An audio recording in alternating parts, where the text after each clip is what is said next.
আল্লাহ পাক আজকে আপনাকে হয়তো 1 কোটি টাকা দিয়েছেন, কালকে আল্লাহ না করুক 1000 টাকার জন্য মানুষের কাছে হাত পাততে বাধ্য করতে পারেন আল্লাহ পাক। এমনও কিন্তু দিন আসতে পারে, দিন সবার সবসময় সমান থাকে না। আজকে আপনার কাছে 1 কোটি টাকা আছে, কিছু মনে হচ্ছে না। কালকে কে জানে, আল্লাহ না করুক যে 1000 টাকা কারো কাছে চাইতে হচ্ছে, 1000 টাকার জন্য ঠকে গেছেন, হতে পারে না? রিজিককে মানুষ তাজিম না করলে রিজিক দূরে চলে যায়। দুটো বিষয় খেয়াল রাখবেন, দুটো বিষয়। এক হচ্ছে মাঝে মাঝে মনের মধ্যে কিছু আমল করার ইচ্ছা আসে না? মনে হলো যে আচ্ছা একটু 10টা আয়াত পড়ি, মনে আসে না মাঝে মাঝে? এমন মনে হয় না?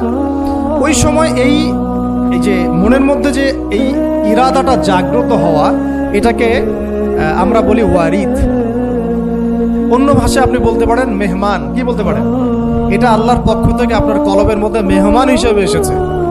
এখন আপনি যদি আমলটা করেন, সেই মেহমান বারবার আপনার কলবে আসবে। যদি আপনি ওই সময় আমলটা না করেন, মেহমান চলে যাবে, মেহমান অসম্মানিত হলে পরে আর আসবে না। একইভাবে রিজিক আল্লাহ পাক দিয়েছেন, এর তাজিম যদি করতে পারেন রিজিক বেশি আসবে। রিজিকের তাজিম সম্মান করতে না পারলে রিজিক আসবে না, বেশি কমে যাবে। উসমান রাদিয়াল্লাহু আনহু সবচেয়ে ধনী ছিলেন না? কেন জানেন? কেন? এটা কি জানেন কেন ধনী ছিলেন?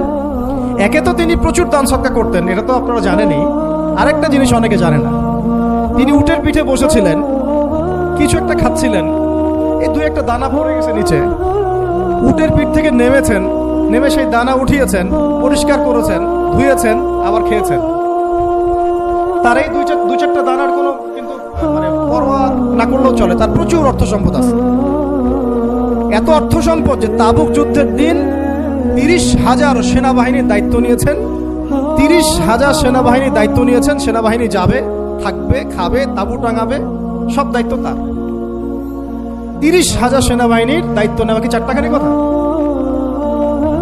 তো এই সাহাবী এই কয়েকটা খাবারের দানা উঠিয়ে খেলেন। নবী সাল্লাল্লাহু আলাইহি ওয়াসাল্লাম বলেছিলেন, তোমাকে আল্লাহ পাক রিজিক বাড়িয়ে দিবেন না কেন? তুমি রিজিকের যে তাজিম, যে সম্মান তুমি করো, এর বদৌলতে আল্লাহ পাক তোমাকে বেহিসাব রিজিক দিবেন। দুইটা বিষয় খেয়াল রাখবো।